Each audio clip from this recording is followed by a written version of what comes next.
Bueno, por favor, buenas tardes. Vamos a comenzar el acto. Los móviles, por favor, si podéis desconectarlo durante el tiempo que se va a desarrollar la presentación de este libro, os lo agradecemos muchísimo. Bueno, como muchos sabéis, hoy empieza el primer acto, lo vas a inaugurar, Manolo, del ciclo cultural que organiza el Casino de la Paz, que llevamos organizando desde hace ya un par de años, con la presentación del libro de Manolo. Buenas tardes a todos. Bienvenidos otra vez al Casino de la Paz de Almonte. Muchas gracias por el apoyo que ofrecéis cada vez que se produce un evento cultural de la índole que sea, y que esta Junta Directiva sigue alentando. Gracias también a José Miguel Díaz por el trabajo incondicional con que lidera cada programa cultural junto con Antonio Joaquín Díaz, y sobre todo mil gracias a Manuel Pérez Espina, autor de este libro que se presenta hoy en el Casino y que ha querido que se realice aquí expresamente, lo cual nos honra y te lo agradecemos como institución. El libro relata desde la cosmovisión de un niño de 10-12 años la realidad de una sociedad rural en los inicios de los años 60, contextualizado en un país que tenía todavía sobre sus espaldas el sello de una guerra civil que lo devastó. Estos años que describe el autor son los del desarrollismo, del plan de estabilización, pero también son los años de la emigración de españoles a Europa, de la migración del campo a la ciudad, donde a España aún le quedaba mucho camino por recorrer. Sin más, dejo a José Miguel para que presente formalmente al autor, y muchas gracias otra vez, Manolo.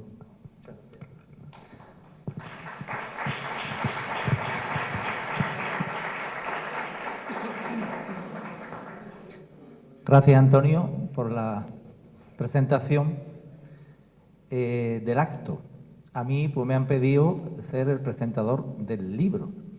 Bueno, voy a intentar ser un presentador, y entre Manuel y yo, pues yo me lo he leído, contaros algo del libro, el interés que tiene el libro, que es mucho desde mi punto de vista, y deciros que, ya lo ha adelantado Antonio, para el Casino es un honor comenzar este ciclo cultural de este año con este acto, ¿vale? Con un libro. Es una buena noticia para el Casino, para Almonte y para la humanidad. Un libro nuevo que nace, ¿no? Es un nacimiento importante de un libro, sobre todo una sociedad que cada vez lee menos. Vamos a decir, leemos menos. Yo leo menos también con el móvil. Estamos siempre con el móvil, con las aplicaciones, leemos menos, con lo cual sabemos hablar peor y escribir peor. Es bueno leer. Entonces, bueno, aquí vamos a intentar hacer dinámica esta presentación. Ya os diré cosas que a mí me parece del libro, pero yo quisiera que primero Manuel Pérez Espina pues haga la presentación de su libro, y después ya le iremos preguntando. También deciros que al final de nuestra intervención pues tenemos un micrófono para vosotros. Si alguien quiere decir algo, encantado de escucharos, ¿vale? Así que, Manuel, empieza tú contándonos pues una introducción de tu libro. Bueno, buenas tardes a todos y a todas. En primer lugar, daros las gracias de asistir a esta presentación de mi libro, y os lo agradezco de corazón, claro. También dar las gracias a la editorial por el empeño que ha puesto de sacar el libro. A los amigos que se han alegrado de que el libro salga a la luz. También a los organizadores que me han permitido estar en este sitio emblemático para el pueblo y entrañable para mí. Pensar que yo he sido socio en este casino desde 1968, que yo era un chavalín. Ya después os comento, bueno, en el libro lo digo, ¿no? Pero es que me dieron beca salario y con ese dinero pues le dije a mis padres que lo primero que quería es apuntarme al casino. Bien, entonces le doy las gracias a Antonio Roldán, como presidente del casino, a José Miguel en la presentación, de permitirme estar aquí. Pensar que yo, me parece que ha pasado el tiempo volando. Ahora mismo parece que estoy viendo a Juan León, que viene por ahí, y le estoy pidiendo la ficha de ajedrez para jugar con mi amigo Manolo Reales, que era mi maestro en el ajedrez, ¿no? También el patio donde veía las corridas de toros y el fútbol de las selecciones, ¿no? Para mí este lugar es entrañable.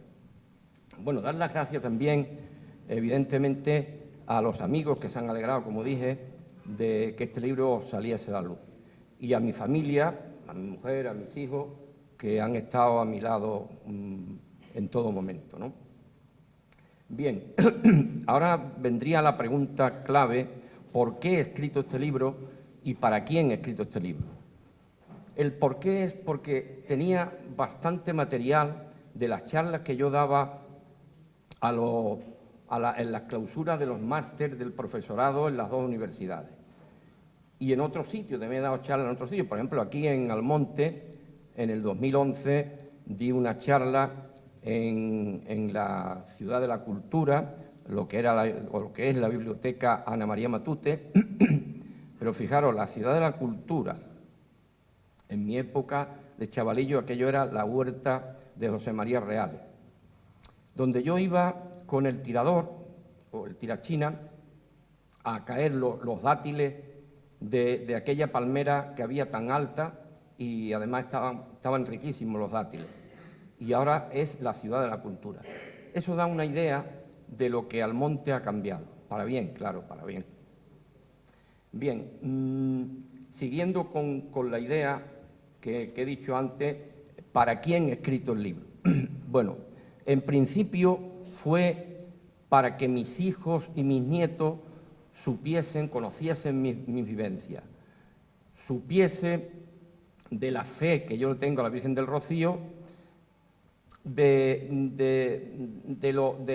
la honra de ser almonteño y, evidentemente, la pasión de profesor de matemáticas.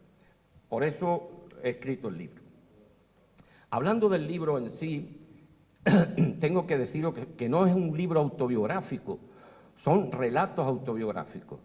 Es decir, es una diferencia bastante grande, porque los libros autobiográficos que yo he leído, que he podido manejar, pues son muy monótonos y cuentan la vida de un personaje así muy monótono. Este no es así.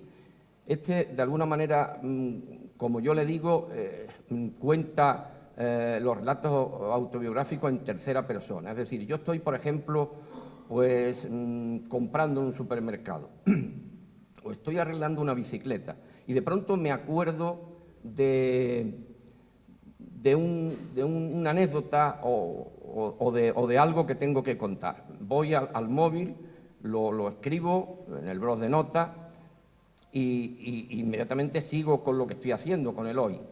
Después, en otro momento, si me acuerdo de otra anécdota, la vuelvo a escribir, enlazando con la que anteriormente he hecho. Es decir, son retazos, relatos que parecen separados, pero que forman un todo, ¿no? Entonces, eso es lo que he pretendido, que sea ameno, que no sea monótono, que no sea aburrido. Bueno, entonces, consta de 6 capítulos. El primer capítulo habla de la infancia, la que Antonio ha hablado ahí, efectivamente, y cuento un poco lo que era la sociedad en aquella época.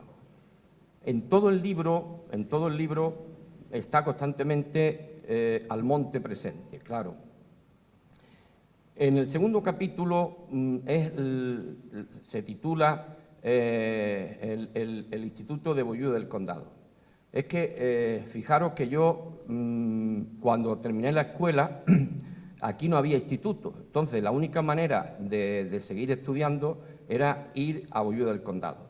pero no había posibilidad de ir con la camioneta de dama en aquella época porque no coincidían los horarios. Entonces teníamos que ir 7 valientes, que además figuran en el libro, a Bollullo, que separa al monte Bollullo 11 kilómetros, haga sol, llueva o haga viento, durante 4 años, ¿no?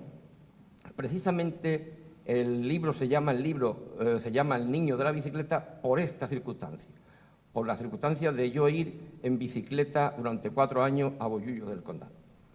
El tercer capítulo es los estudios en Huelva, el bachiller superior en Huelva. Pero aquí debíamos de parar un poco. ¿Por qué?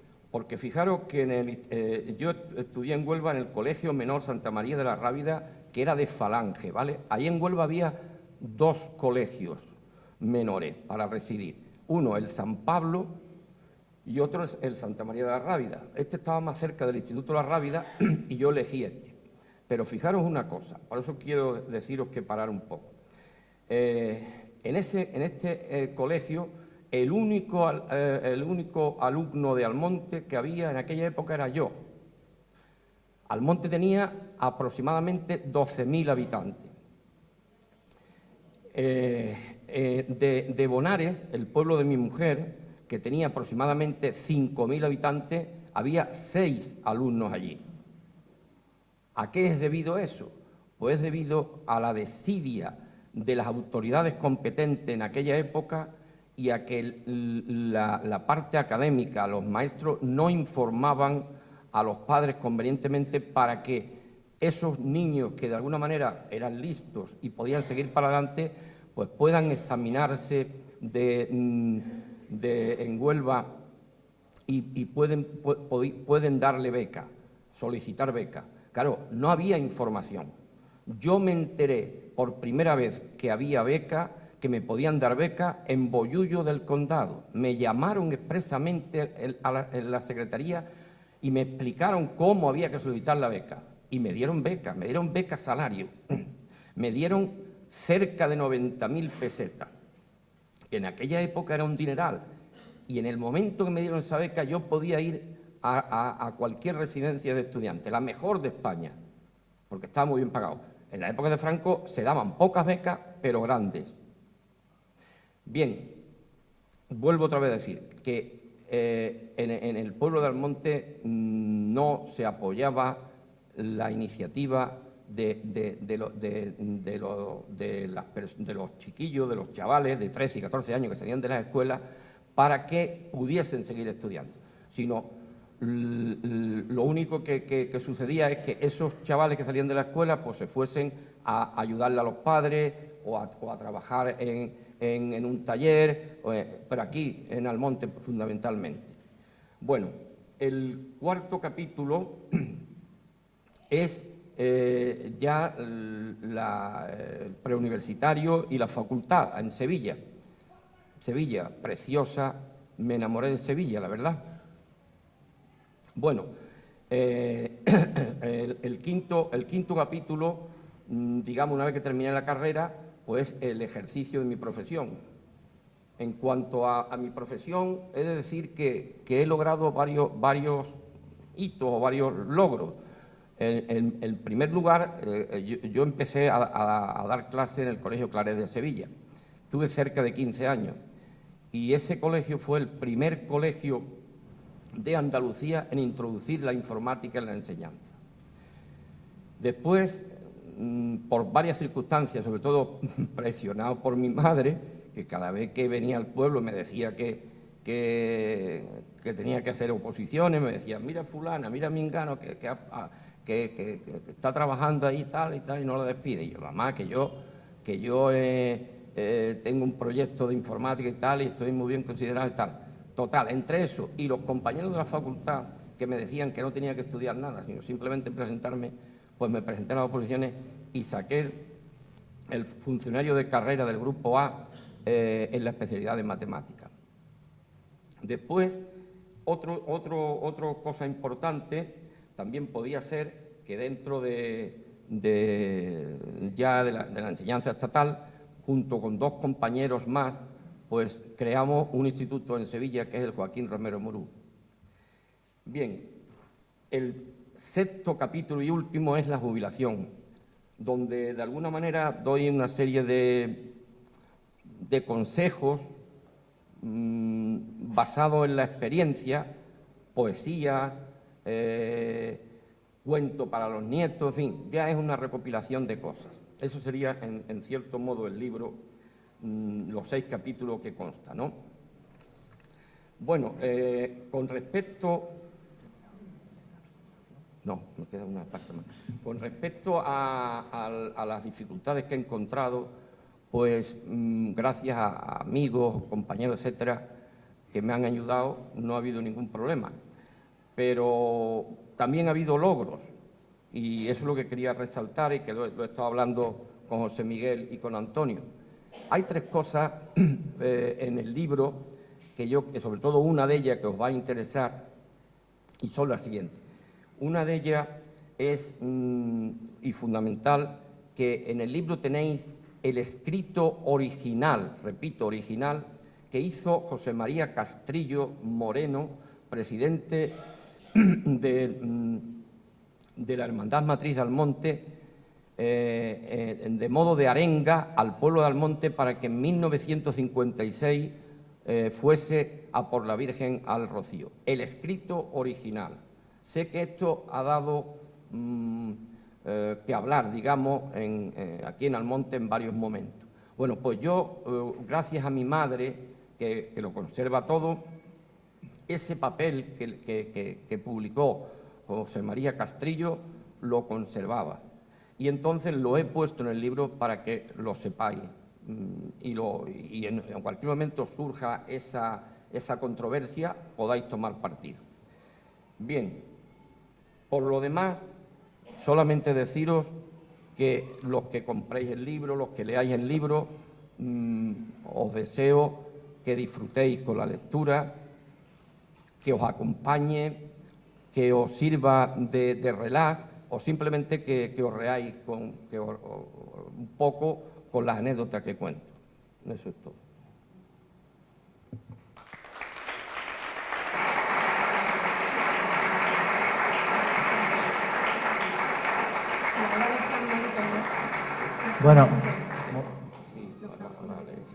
Bueno, pues gracias Manuel por el resumen que ha hecho de su libro. Ha descrito más o menos cómo van los capítulos, ya tenéis una idea. No podemos hacer spoilers, ¿no? Hay que comprar el libro, hay que leerlo.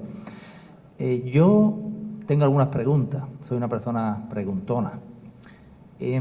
Primero, antes de hacer un comentario, a mí la importancia, yo me he leído el libro, la importancia que tiene este libro para mí, como lector y como amante y como Manuel de las cosas de nuestro pueblo, es que Manuel, aunque él cuenta su vida, realmente está contando cómo era el Almonte en aquellos años, la posguerra, años 50, 60 y 70. Yo, cuando leo el libro, yo recuerdo cuando yo chiquitito, era así el Almonte. Y entonces es muy importante porque está contando cómo era Almonte, no Almonte, cómo eran los pueblos de España, al menos los pueblos de nuestro entorno, cómo eran, cómo la gente funcionaba, cómo había esa hermandad, ese compañerismo y una serie de valores que es bueno que lo lean los coetáneos a Manolo, porque se le van a poner los pelos de punta leyendo e identificándose con eso y recordando cosas bonitas, pero también es recomendable el libro para las personas jóvenes, para que sepan cuál era el Almonte que había hace 30, 40 años. Eso es bueno saber cuál era el Almonte, cuál era la esencia del Almonte, las prioridades de la gente del Almonte, y creo que eso es uno de los valores que tiene el libro, que realmente podemos aprender cómo era la España de entonces, no la vida de Manuel, es la vida de todas las personas de aquella época y cómo funcionaba. Tanto es así que cuando yo leo el libro me ha hecho mucha gracia y me ha encantado, porque Manuel ha escrito el libro como si estuviera hablando. ¿Sabéis que una cosa es hablar y otra es escribir? Tú al escribir pues, tiende a ser muy pulcro, poner palabras más barrocas y tal, un léxico más bonito.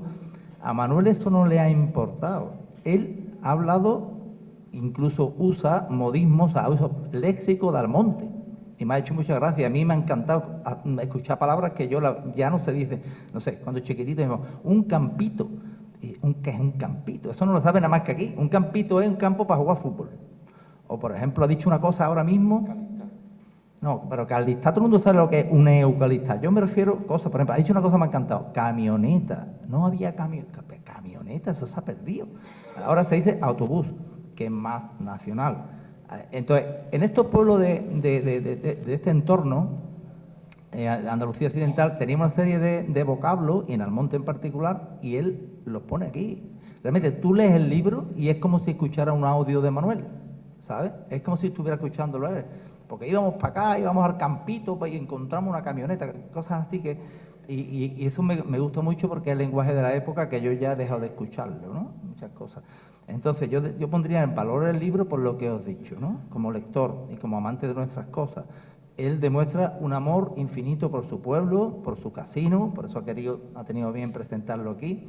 Y como él dice, por su Virgen del Rocío, pues él habla mucho de la Virgen del Rocío en el libro, ¿no? Como sabemos, bueno, es un pilar fundamental en Almonte, ¿no? Nuestra madre. Pero él cuando habla de la Virgen del Rocío, fijaros cuando leéis el libro, no dice la Virgen del Rocío, él dice mi Virgen del Rocío. ¿Me apunto aquí? ¿Es cierto? Mi Virgen del Rocío. Siempre dice mi Virgen del Rocío, siempre. Muy bonito eso. Entonces, hay cosas ahí, expresiones y ese desarrollo y explicación de cómo era el Almonte a mí me ha encantado. Porque yo lo viví cuando chiquitito, pero vosotros, los que tengáis su edad, lo vais a identificar y os va a encantar recordar todas estas cosas. Entonces, yo recomiendo leerse el libro, por supuesto, ¿vale? Porque vamos a aprender de cómo era nuestro Almonte hace 40 años. Y algunos de esos valores que cuenta Manuel aquí, entre ellos el compañerismo, ayudarse unos a otros, todo ese tipo de cosas, esa hermandad, que ahora evidentemente es más difícil en todos los sentidos más difícil porque no hay esa comunicación en Almonte. Antes todo el mundo iba a la plaza para hacer todo y ahí en la plaza lo hacíamos todo, pero claro, esa comunicación se ha perdido. Pero me ha gustado mucho, aunque tengo algunos años menos que él, pero me ha gustado mucho recordar mi infancia y recordar todo eso. Manuel tiene una memoria increíble. Aquí ha relatado por lo menos no sé cuántos juegos de Almonte que se hacían en Almonte. Nos inventábamos los juegos. Nosotros nos inventamos juegos, ellos en su generación se inventaron otros. Esa relación de juego de Almonte, y no digo la maula, el maulé, no, muchos más. Y tiene una memoria increíble porque te describe cómo era el juego de tal manera que si alguien quiere jugar, se lee el libro y puede volver a jugar ese juego, que ya no existe. Se me da cuenta que tiene una memoria increíble, pone los datos con una fidelidad increíble. Esto es historia viva de Almonte. Por eso le doy valor, no porque sea su vida, es que es historia viva de Almonte, escrito por un matemático, es profesor de matemáticas, que no es escritor, pero me ha encantado. Está escrito tan natural y tan de corazón, que digamos para mí es una joya como historia de Almonte de la posguerra. Así que ese es el primer comentario que te quería hacer, Manuel. Y la segunda cosa que te quería comentar es, yo cuando estaba leyendo el libro, digo, oye, el grupito de los de la bicicleta y demás, que por aquí tantos compañeros, habéis sido muy, muy afortunados, porque en aquella época estudiaban muy pocas personas. Yo, que conocía a su madre, mi madre es amiga de su madre de toda la vida, yo tengo una anécdota, Manuel, de mi madre con tu madre. Resulta que cuando Manuel nació, esto es muy bonito y ahora voy a hacerte la pregunta, pues claro, las vecinas se fueron corriendo para acá, para su casa, aquí en la calle del Cerro, y dice mi madre que vio, porque mi madre es íntima de su tía Candelaria. Entonces, cuando vieron al niño tan gordito, todas las vecinas, qué guapo, no sé qué, y la madre le daba igual que... tu madre, Luna, cogió al niño en brazos y dice, este tiene que estudiar. Mi madre me ha contado eso, que es precioso. O sea, Luna ha sido fundamental como el apoyo para que Manolito estudie. Y entonces no todo el mundo en Almonte, teniendo altas capacidades como Manuel, pudo estudiar, porque no tenía a una Luna, ni tenía a una Felisa, porque tenía dos madres, tenía la suerte de tener a dos, a Luna y a Felisa. Entonces, Manuel, ¿cómo de importante ha sido en el hecho de tu desarrollo profesional, ¿no? Tu formación, tu madre y tu tía? ¿Qué piensas? Porque entonces no había tanta gente que podía estudiar, irse a estudiar a Sevilla, ¿no? No, había muy poco, podía contar con los dedos de la mano. En mi época, estudiantes del pueblo se podían contar con los dedos de la mano, ¿no? Prácticamente. Y claro, porque yo creo fundamentalmente es que no había una incultura, no estoy insultando, estoy diciendo la realidad, había mucha incultura, no había un espíritu emprendedor, y lo digo en el libro. En Bollullo, por ejemplo, que es otro pueblo, tenían una brocha y hacían una empresa de pintura. En Almonte tenían una brocha y la tiraban. No sé si exagero. Quiero decir que el espíritu emprendedor era nulo, ¿no? Entonces, yo lo que valoro más a los 7 emprendedores que tiramos para adelante fue eso, que queríamos salir de la incultura que había en el pueblo. Y yo se lo atribuyo mucho a la parte gubernativa y académica, que no miraban por el bien de esos chavales. No sé si contesto. Bueno, yo te hablaba de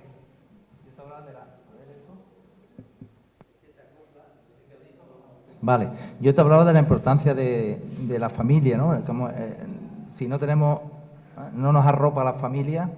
Yo sí recuerdo cuando yo entré en el instituto, me da mucho coraje. Mi expediente de bachillerato está en Bollullo, perdona, a mí me da eso mucho coraje. Imaginémonos que le dan un premio a Manuel o a mí. Entonces, no, este estudió en Bollullo. Porque cuando él estudió, por supuesto, aquí no había nada. Pero cuando yo estudié, aquí lo que había era un instituto que dependía de Bollullo.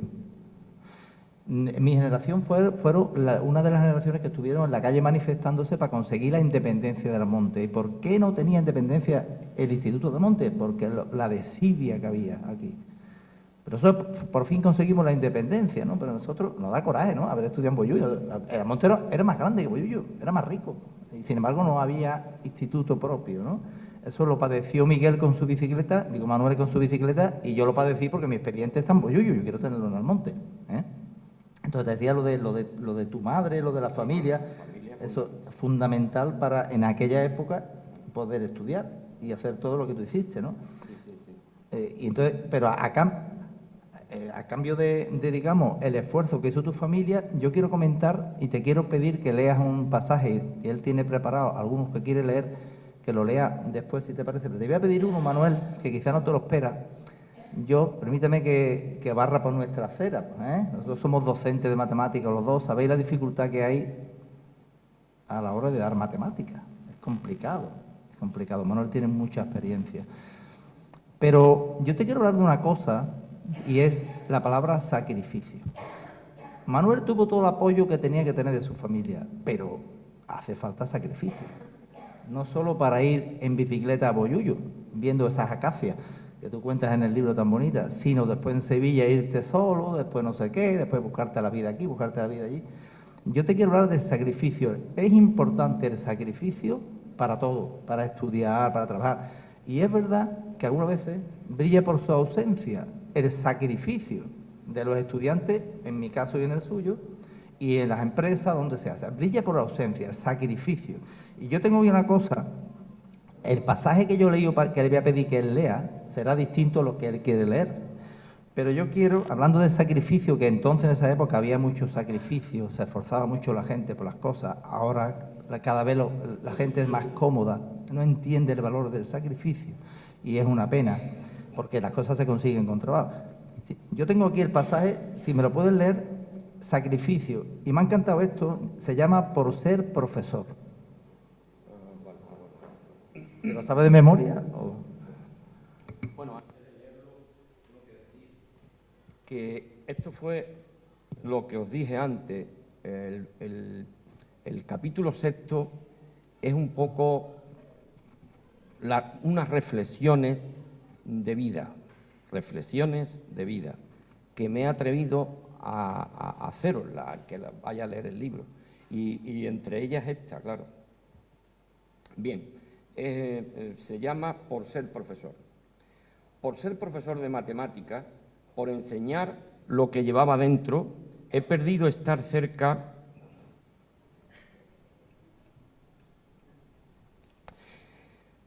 de mi Virgen del Rocío, no palpar el fervor y la devoción hacia ella. No sé si voy a poder seguir. He perdido las amistades de mi infancia, no ver salir el sol sentado en la terraza de mi casa del Rocío, del patio de mi casa de Almonte. He perdido la herencia de sentimientos que me dejaron mis ancestros, no poder recorrer a caballo los campos de mis antepasados, ni ver florecer mis árboles, ni recoger sus frutos, no ver los colores que tengo impregnados en mi retina, ni los olores prendidos en mis recuerdos. Almonte.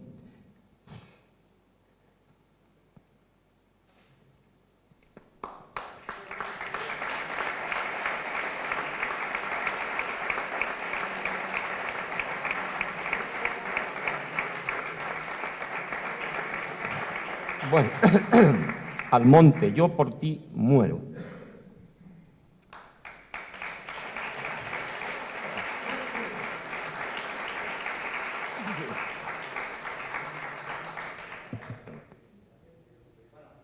Yo he elegido este pasaje.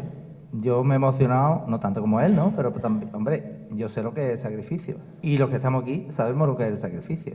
Entonces, bueno, oye, nadie le ha regalado nada. Y aquí está, cuando lo leáis el libro, página 269, vale la pena. Termina con una frase: Almonte, yo por ti muero. Casi nada, ¿eh? O sea que aquí tenemos al profesor de matemáticas que ha, digamos, volcado su corazón en este libro. Entonces, bueno, pues yo quiero que tú leas ahora ¿no? ¿Tú tienes preparado? Sí. Sí, lo de. Tengo preparado 3 lecturas que más o menos espero que os gusten, ¿no? Pasa que José Miguel me ha hecho una encerrona, la verdad. No esperaba yo leer esto, claro. Bueno, si me deja uno de los libros. La primera lectura es precisamente la introducción del libro, ¿no? Espero que os guste, ¿no?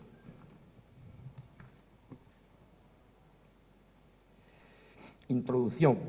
Este libro, sí. Este libro cuenta la historia de un niño de pueblo que, montado en su bicicleta, salió a perseguir sus sueños.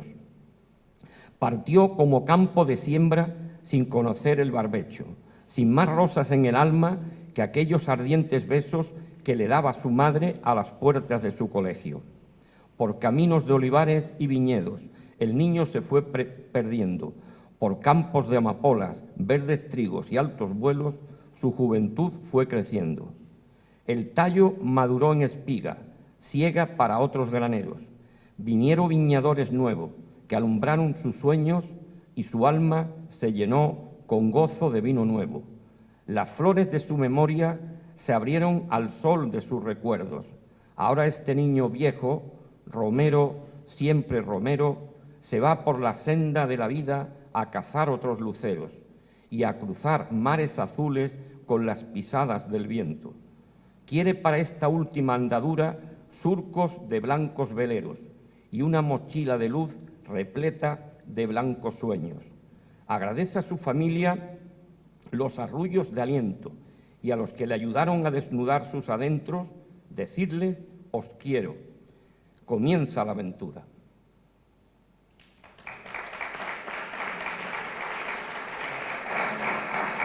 Esa es la intro, ¿no? Qué bonito, sí. ¿Sigo? Bueno, si quieres después ahora, se me ha ocurrido una pregunta, después tú sigues leyendo, ¿no? Para que tú descanses un poco del atraco que te he hecho.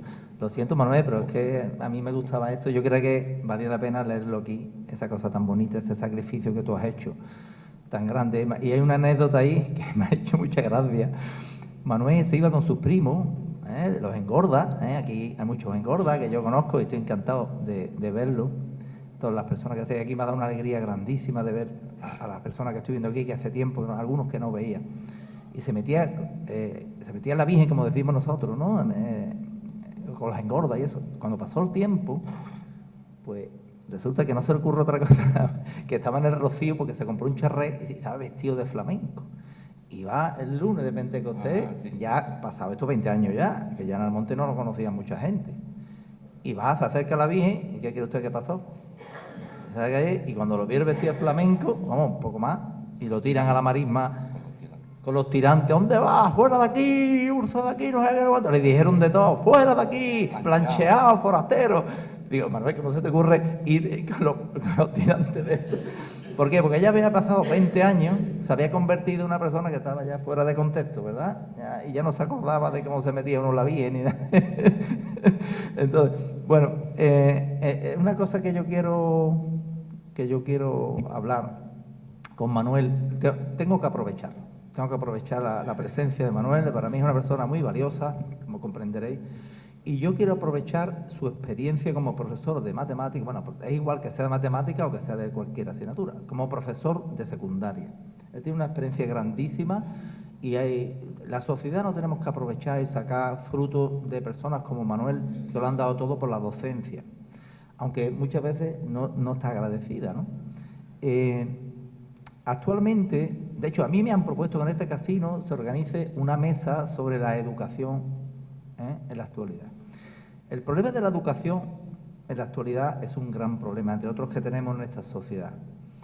El nivel, no solo de matemáticas, de lectura, de todo, el nivel ha bajado de una manera exponencial, una cosa, y cada vez está bajando más, cada vez hay menos, se forma peor a los chavales en los institutos, no sé qué.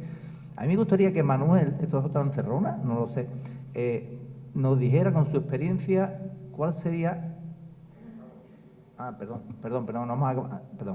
¿Cuál sería un poco el camino a seguir entre tantas reformas que tú pones ahí? A mí me ha tocado la reforma tal, evidentemente la educación está politizada, eso es así, es la realidad.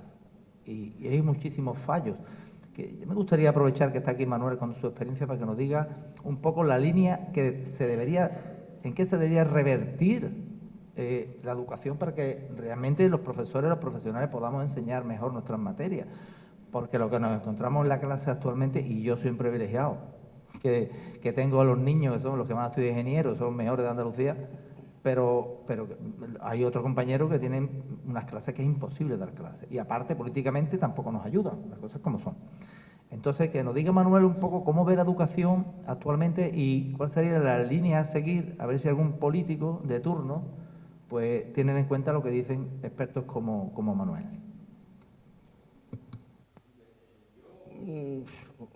Lo primero que diría a nivel de docente es que a los alumnos hay que quererlos. Para que ellos te quieran, tú tienes que querer a los alumnos. Eso es lo primero. Y lo segundo, menos politizado, menos burocracia, menos política y menos burocracia. Es decir, tú que estás en el nivel de la universidad, yo que he estado en el nivel de institutos y colegios y tal, la burocracia es bestial, porque cualquier cosa que haga tienes que ir detrás de un montón de papeles, ¿no? Entonces eso es fundamental, que le den, digamos, libertad al docente para enseñar, para dar clases, pero no para escribir y hacer informes. No sé si me he explicado. Demasiadas reformas, ¿no? Y poco fundamento. Yo creo que los expertos que tienen que hacer las reformas son personas como Manuel, alejado totalmente de la política, de ningún interés político, simplemente, bueno, Manuel con su experiencia, pues que haga las programaciones de matemáticas, otro de lengua, etcétera. Y no están contando con expertos como Manuel, ¿vale? Entonces la educación está muy mal, está muy mal y con un pueblo inculto, pues es un pueblo pobre. Entonces, bueno, es un tema que quería sacar a la mesa aprovechando tu presencia, Manuel, que es un tema para reflexionar. La cultura os hará libres. La cultura os hará libre y fuertes. Entonces, bueno, si hacemos alguna vez esa mesa, esperemos contar contigo también aquí para debatir sobre el tema de la educación, que creo que es muy importante. Entonces, si te parece, te dejo que tú leas la segunda párrafo, pasaje. Os voy a leer ahora, digamos, el inicio de cuando nosotros íbamos... ¿Está esto funcionando?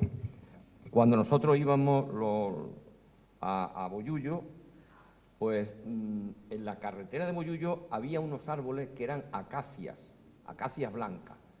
Las acacias blancas tienen la virtud de que las flores se comen, ¿vale? Y de eso va la poesía que le he sacado y un poco el principio. Página 33.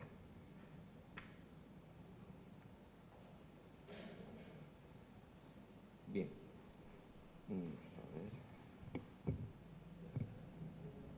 Vamos a ver. Es un poco más fácil de caminar en bici hoy en día que cuando yo iba a estudiar a Bollullo del Condado con la otra bicicleta. Quedábamos en la esquina de la bodega de Escolar para enfilar la carretera de Bollullos.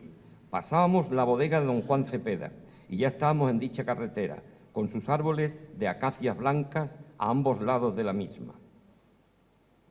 Y ahora viene la poesía de acacias blancas.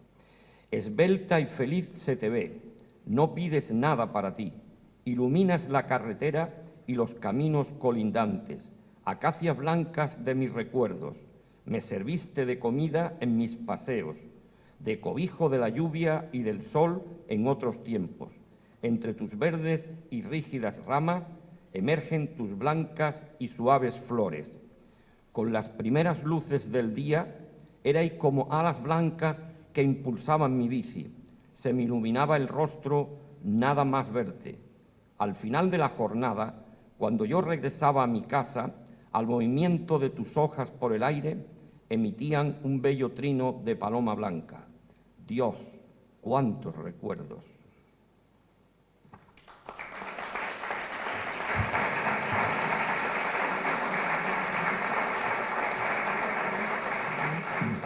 No ha salido un poeta en Almonte. Yo, cuando estábamos tomando café, yo le digo a Antonio, y muchas veces digo, yo soy muy peligroso, en el sentido siguiente. Le he propuesto, y aquí te lo propongo en público, a Manuel, estoy muy liado. A ver, Manuel, ¿por qué no escribes sobre un tema del Rocío? Él ha tenido unas vivencias, evidentemente, muy, muy bonitas en el Rocío en aquella época, y lo publicamos en la revista de la Hermandad Matriz, la revista de Voto. No me líes. Digo, tú no sabes con quién te has sentado tú hoy. Vamos a ver si lo lío, y escribe un artículo sobre eso, porque, hombre, una vez que ha empezado, tiene dote de escritor y de poeta. Yo, antes de tú leer eso, también quisiera destacar cosas que yo he visto en el libro. Manuel, como decía antes, pues ha volcado su corazón en el libro. Y ha hablado de corazón. Cuando lo veáis, verás que está hablando con el corazón. Y habla de su Virgen del Rocío, que siempre ha sido, bueno, digamos, algo que le ha apoyado, ¿no?, en su vida, ¿no?, un soporte.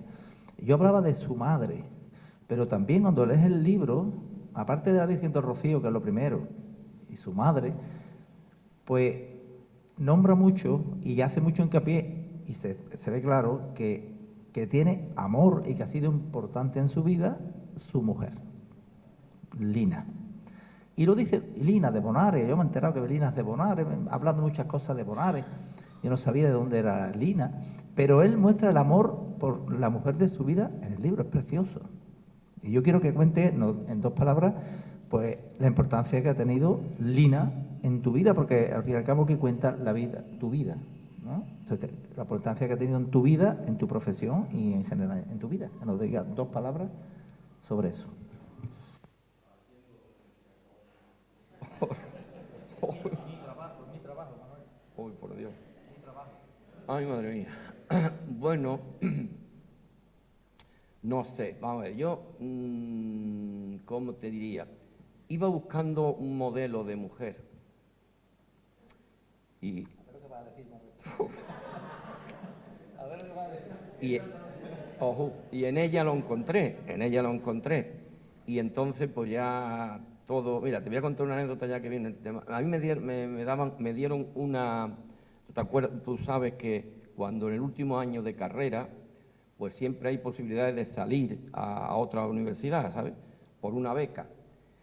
Estando yo, no sé si lo cuento en el libro, no me acuerdo, estando yo precisamente en la antigua Caja San Fernando, en la Plaza Rafael Salgado, pues y la había dejado a ella en el piso donde vivía con otras compañeras, me planteé precisamente eso, digo, si me voy a París a la Universidad de París becado, pierdo a esta mujer, a mi mujer.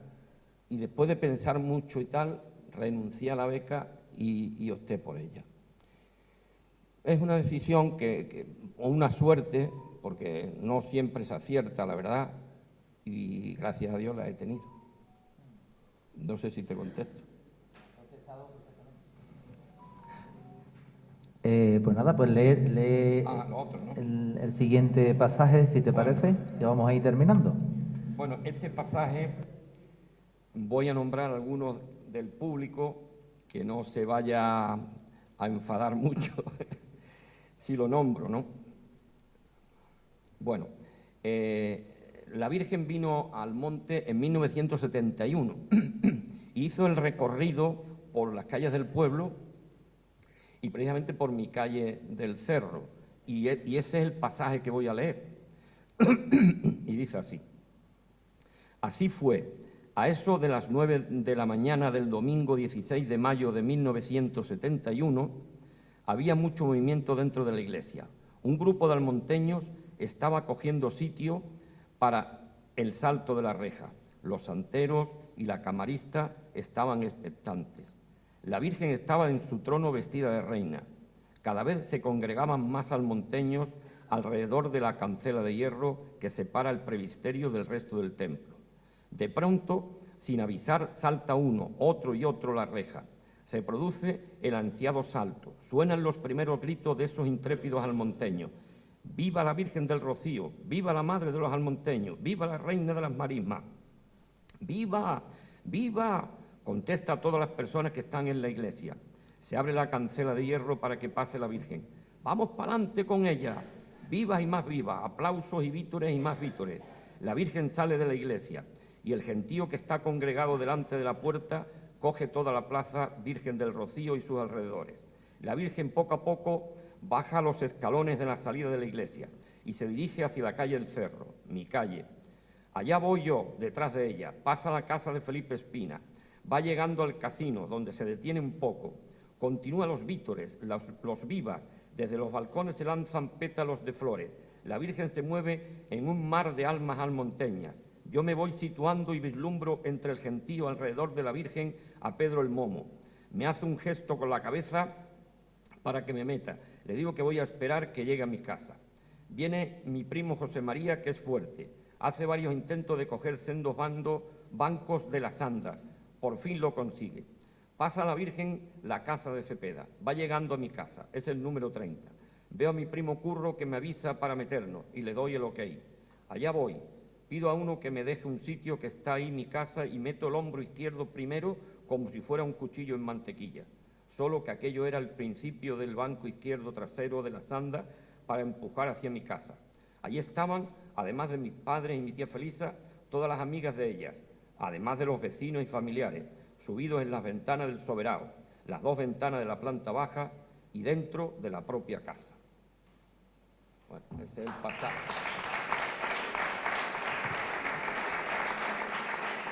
Bueno, sigue más, pero es hacerlo un poco... Sí, no podemos leer el libro, Manolo, pues el libro no se puede leer. Yo ya para ir finalizando y darle la palabra al público, también quería decir que un interés que he encontrado en este libro es que al final él hace reflexiones que sirven como consejos. Los consejos de una persona con tanta experiencia, cuidado, hay que darle peso, hay que darle importancia. Y al final pone frases, ¿verdad?, que él ha aprendido a lo largo de su vida. Podemos leer algunas y a lo mejor terminar tu intervención con este final de aquí, ¿no? Yo te diría que leas algunas, o la leo yo, la lees tú y terminas tú, aquí, y terminas, dice, hay algunas frases que me han hecho pensar a lo largo de mi vida. Creo que es interesante. Lee algunas y ya terminamos. ¿Dónde aquí? No, aquí. ¿Desde ahí hasta dónde? Las frases que... Sí, pero ¿vale? Lee algunas y después ya te pasas aquí. Te pasas ahora y ya terminas sí. Y terminas tú la intervención. Bueno, vale, voy a leer las frases esas que decía, reflexiones de vida. Permitidme que la haga, es un atrevimiento, pero en fin, son... Y después, el final, que es una cosa graciosa, en la etapa que estoy ahora mismo. Bueno, hay algunas frases que me han hecho pensar a lo largo de mi vida. Primera, momentos difíciles hacen hombres duros, hacen hombres respetuosos, hacen hombres racionales, con sentido común. Los momentos muy fáciles hacen hombres blandengues.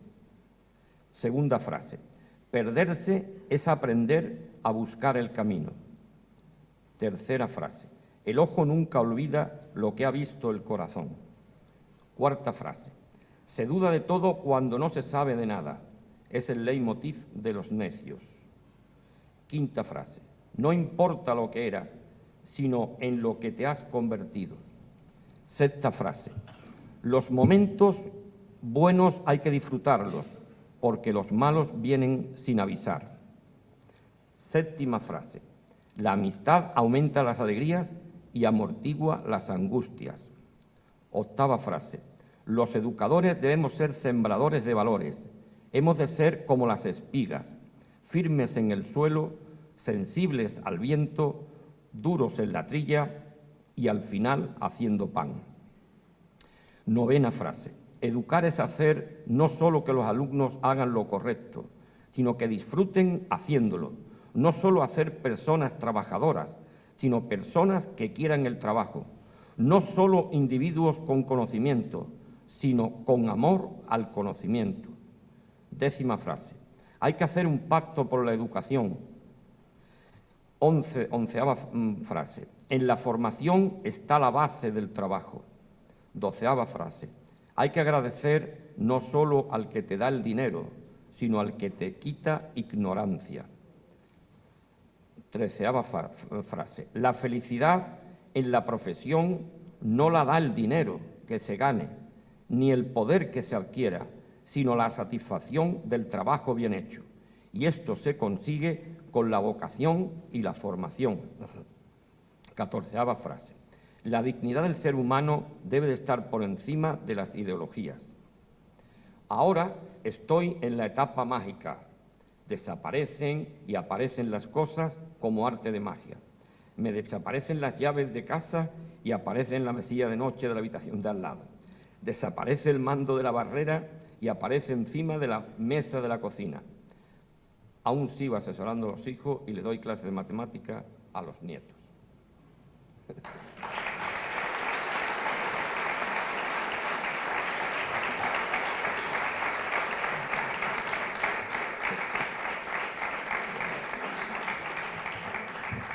Bueno, ha terminado la intervención de Manuel. ¿Alguien en el público quiere comentar algo? Es ahora el momento.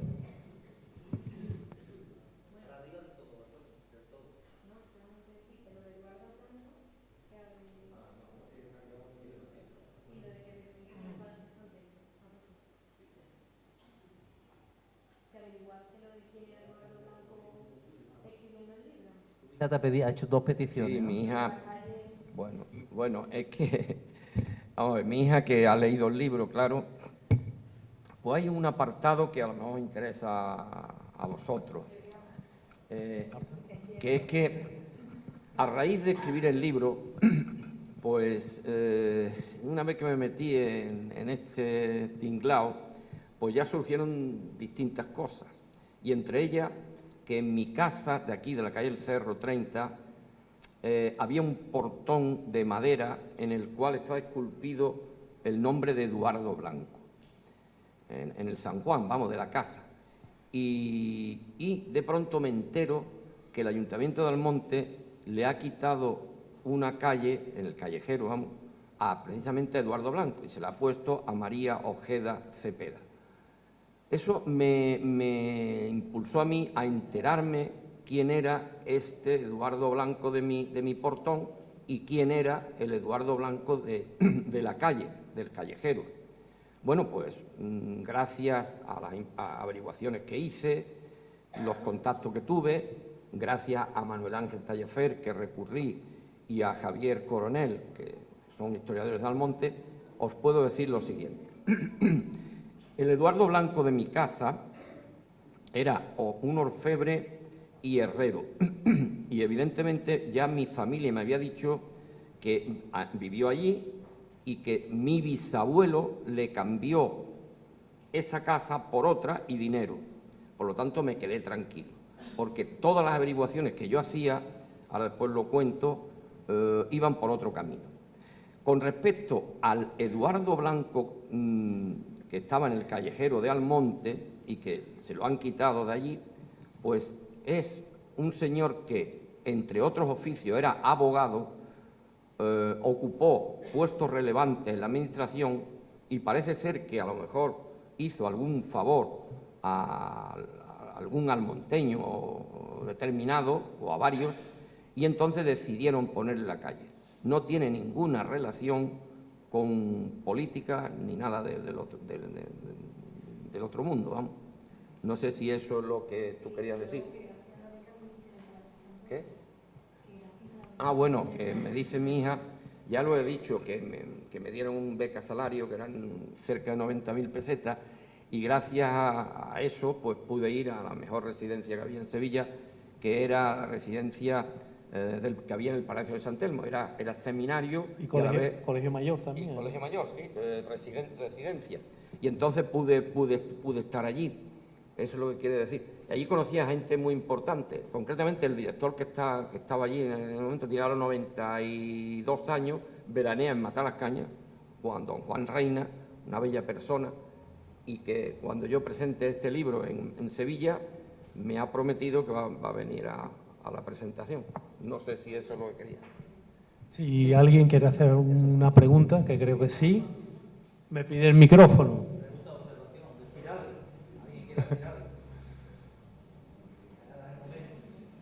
Seguro que hay gente que está deseando.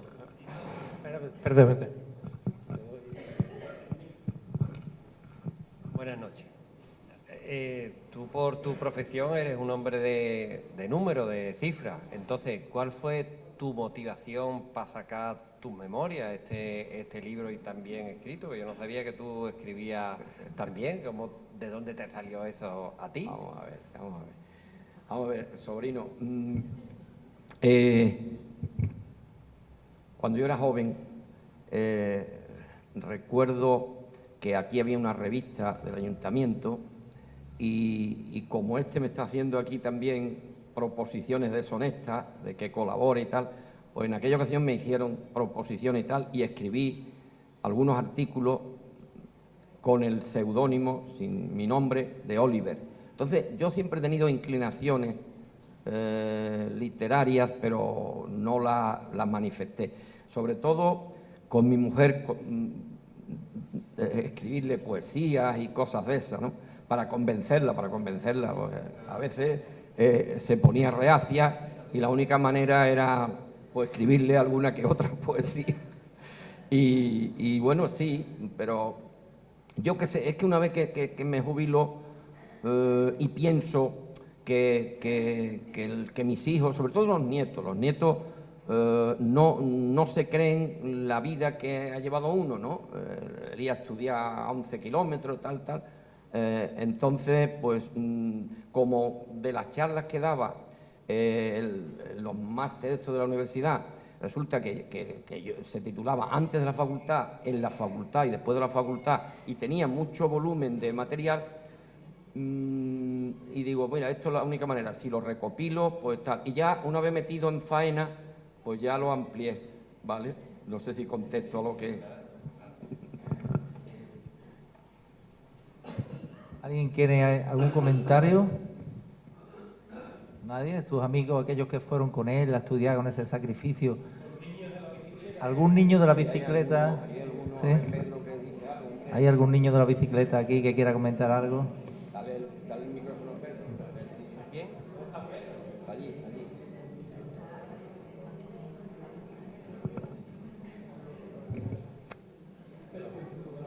Dáselo a Pedro.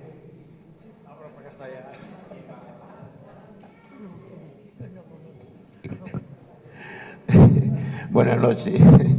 Yo no soy muy dado a hablar porque, no sé, me corto mucho y si me recuerdo de algo en el momento que quiero hablarlo se me olvida. No sé si es que está muy cerca el micro. No, yo recuerdo lo que tú has estado contando y ahí, no sé, me dijiste que había algunas anécdotas de la bicicleta sobre todo. Veníamos un día ya por la tarde de Bollullo y veníamos los dos solos. No sé por qué, no veníamos todo el grupo, veníamos él y yo. Y resulta que en un momento se me empareja él y con la palometa de su bicicleta engancha los radios de la mía. Se me hizo polvo. Di un vuelo, caí en medio de una zarza de aquella. Zarza no, era un cardo borriquero de eso. Me puse como un ese homo. Y allí destrozaba la bicicleta. La rueda casi se hizo un 8. No se pinchó. La enderezamos con unas piedras. Y entonces, a ver cómo hacemos. Venga, se quitó el cinturón, la correa, como decíamos nosotros aquí. Me quité la mía, la amarramos una y otra, la empalmamos y él tirando de mí con su bicicleta que estaba bien y yo con la rueda mía media ahí, iba detrás y venga él tirando, porque me quedé sin lo que se llama la polea, la cadena. Y así llegamos al monte, nos turnábamos, una vez se cogía la bicicleta, yo tiraba de él, otra vez él tiraba de mí, hasta que llegamos a la cuesta ahí arriba, que siempre la hacíamos andando. Y eso es una de las pequeñas anécdotas de aquella época tan larga y fructífera. Además, yo, redundando lo que decía Manuel Agustín, es que fijaros el compañerismo que teníamos nosotros. El compañerismo era impresionante. Como esa anécdota que cuenta él, hay miles de anécdotas, ¿no? Hay muchas, sí, sí. Lo que pasa son es que cosas que vivimos en aquella época. Hay algunas que no se pueden, no se pueden contar, porque son, no sé, muy exageradas, ¿no? Pero el compañerismo que teníamos era impresionante. Si lo leéis el libro, en el mismo instituto hay anécdotas que yo intento contarlas, ¿no? Y que él y yo hemos participado y os vais a reír, pero nosotros, unos chiquillos de 13 o 14 años, en medio de esas cosas, pues la verdad que no sé, una época en que las hormonas estaban muy florecientes. Es que no lo podemos decir porque es un poco verde. Pero está en el libro, Manuel, está en el libro. Está en el libro. Es verídico, vamos. Bueno, lo podemos decir por encima. Uno de los... ¿Lo cuentas tú o lo cuento yo? Yo te agradezco el libro que has escrito y ya lo comentaremos después. Bueno, pero ¿lo cuentas tú o lo cuento yo? ¿O lo cuento yo? Lo del muchacho que estaba con su órgano viril. No me acuerdo. Bueno. Lo de Paco. Sí, lo de Paco. Es un poco fuerte. Bueno, que lo lean en el libro, ¿no? Bueno, lo podéis leer en el libro. Lean en el libro. Bueno, si no... pero es... Empezamos el primer año, todavía no estaba el instituto inaugurado, el de Bollullo. Y íbamos al instituto, estaba junto a la iglesia, en una calle. Sí, en el centro de Bollullo, en el centro de Bollullo. Esas habitaciones eran las clases. Y había una taquilla muy grande pegada a la pared. Y teníamos un compañero, no voy a decir no se puede decir el nombre. Y allí se ponían de todo. Allí había niñas, niños y de todo. Y en aquella época, pues eso. Y se puso él allí muy alegre. Y padecía de que le podían dar ataques de epiléptico, parece ser. No lo sabíamos. Y en ese momento, y tuvimos que ayudarle a guardarle la cosa y meterlo en una taquilla para que no lo viesen, porque el profesor, ¿qué pasa ahí? Lo metimos en una taquilla y ahí ya se le pasó el ataque. Todo por la emoción del momento. En fin, en la juventud. Son anécdotas que hoy en día no pasan. En un colegio o en un instituto no pasa estas cosas, ¿no? Porque están más controlados los alumnos, ¿no? Nosotros allí, digamos que, no sé, no éramos muchos, entonces teníamos cierta independencia. y ocurrían anécdotas, la que está contando él, como miles de anécdotas, ¿no? Miles de anécdotas. Yo por eso recomiendo el libro no solamente para las personas de nuestra edad o mayores, sino que se lo regaléis a vuestros hijos o nietos, que vean cómo era el niño de Almonte de aquella época y que hay aquí algunos valores que no estaría mal que se reforzara en la juventud actual. Por tanto, es bueno que lean el libro los chavales de 20 años, 18 años, que vean cómo era el Almonte y los valores que había ahí. Yo por eso también recomiendo el libro. Nos encanta que hagáis comentarios. ¿Alguno más? ¿Nadie quiere decir nada? Aquí estamos en familia. Y la tele no está. Está como, pero si no estuviera. La tele es familiar, la nuestra, la local. Yo aquí veo personas que es que no lo voy a obligar a que me encantaría que hablara, pero bueno, es decir, si no hay nadie más que quiere decir nada, os agradecemos vuestra presencia. Estamos muy orgullosos en el casino de tener a Manuel Pérez aquí. Y nada, ahora pasaremos a la firma de libros, ¿verdad? Quien lo tenga bien. Ahí tenemos una cantidad de libros que lo puede dedicar a Manuel a quien quiera. Y nada, muchas gracias Manuel y muchas gracias a todos por vuestra presencia y que sigamos presentando más libros como El niño de la bicicleta.